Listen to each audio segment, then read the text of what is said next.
Jésus est supérieur aux anges. Un ange n'est pas là pour être adoré. Un ange est là pour nous servir en tant qu'enfant de Dieu, en tant que fils de Dieu. Il a envoyé, ils sont tous au service de Dieu, mais il les a envoyés pour exercer un ministère en faveur de ceux qui doivent hériter le salut. Donc les anges ont été envoyés pour ceux-là qui doivent hériter le salut. Les anges sont là pour exercer un ministère, un service avec ceux qui doivent hériter le salut. Donc les anges font partie des choses célestes dont la Bible nous parle et dont Jésus a parlé aux disciples. Et quelqu'un a dit que on n'a pas besoin des anges. À quoi ils vont nous servir? La Bible dit que les anges ont été envoyés pour faire un service, pour exercer un ministère auprès de ceux qui vont hériter du salut. Ça veut dire que les anges sont importants dans notre vie chrétienne. Vous ne pouvez pas ignorer les anges. Ce n'est pas possible, ce n'est pas concevable. Une chose céleste, spirituelle, dont Jésus parle ici, c'est le corps et le sang.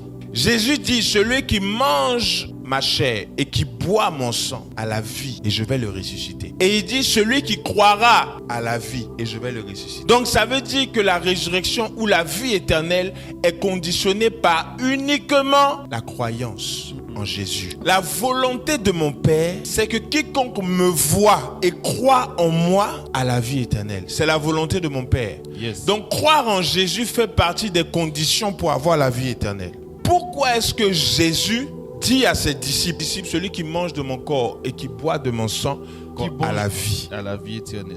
Comment se fait-il alors que Jésus est vivant devant eux? Apocalypse 5, le verset 5 à 6. Le problème, c'est que Jésus est debout devant tout le monde, devant les disciples.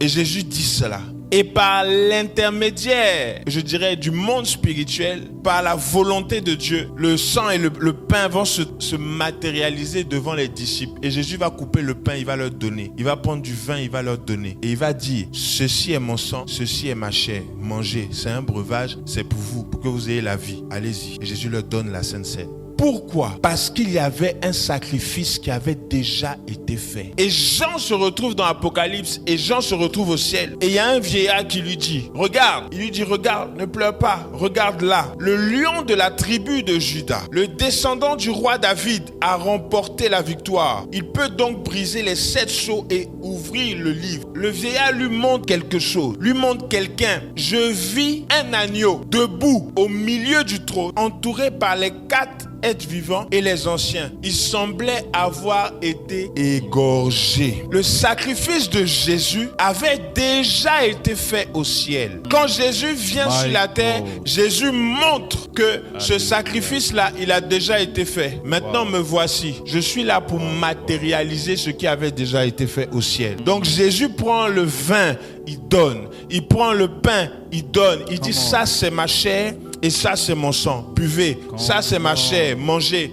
Donc, la vie chrétienne est une vie spirituelle. Vous ne pouvez pas naître de nouveau, et ignorer la Sainte Seine, ignorer le corps et le sang de Jésus. Laissez-moi vous rappeler 1 Corinthiens 11, verset 29. La Bible dit, celui qui mange et boit son sang sans discerner le corps du Seigneur, mange et boit un jugement contre lui-même. Donc si je prends le sang et que je prends le corps de Jésus et que je mange et que je ne sais pas ce que je suis en train de manger, je suis en train de boire un jugement contre moi-même.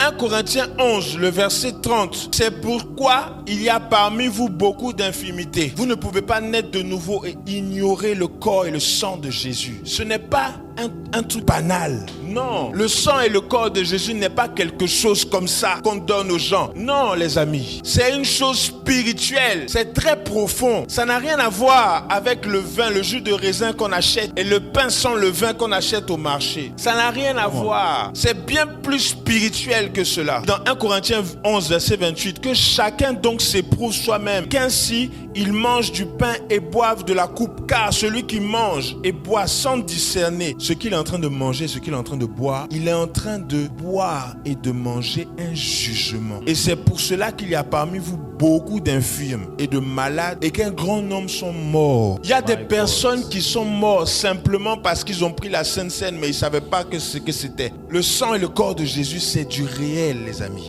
Un agneau qui avait 7 cornes et 7 yeux. Nous tous ici sur la terre, on a 2 yeux. Jésus dans le ciel, il a 7 yeux. Et c'est un agneau. Yes. Et la Bible dit, il était là comme immolé. Dans d'autres versions, on dit, il était debout, immolé. Il avait 7 yeux, qui sont les 7 esprits de Dieu. Donc Jésus dans le ciel, l'agneau là, on mange son corps et on boit son sang. Dans le ciel, il a 7 yeux. Dans le ciel, il a 7 cornes. Donc ce n'est pas n'importe qui, s'il vous plaît. Et cet agneau là, la Bible dit que c'est son sang et son corps que nous buvons. C'est parce qu'on a rendu le film de Jésus tellement gentil. Et Jésus n'a pas partagé la Sainte Seine avec tout le monde. C'était avec ses disciples. Parce qu'il savait que c'était quelque chose, c'était une nourriture spirituelle. De la même manière que Satan donne la sorcellerie par la nourriture, Jésus aussi va donner sa science par la nourriture. Et quand il donne la science par la nourriture, il donne sa vie par la nourriture. Les gens commencent à voir. Les disciples d'Emmaüs commencent à voir. Celui qui est malade commence à être guéri. Parce qu'il a pris le corps et le sang de Jésus.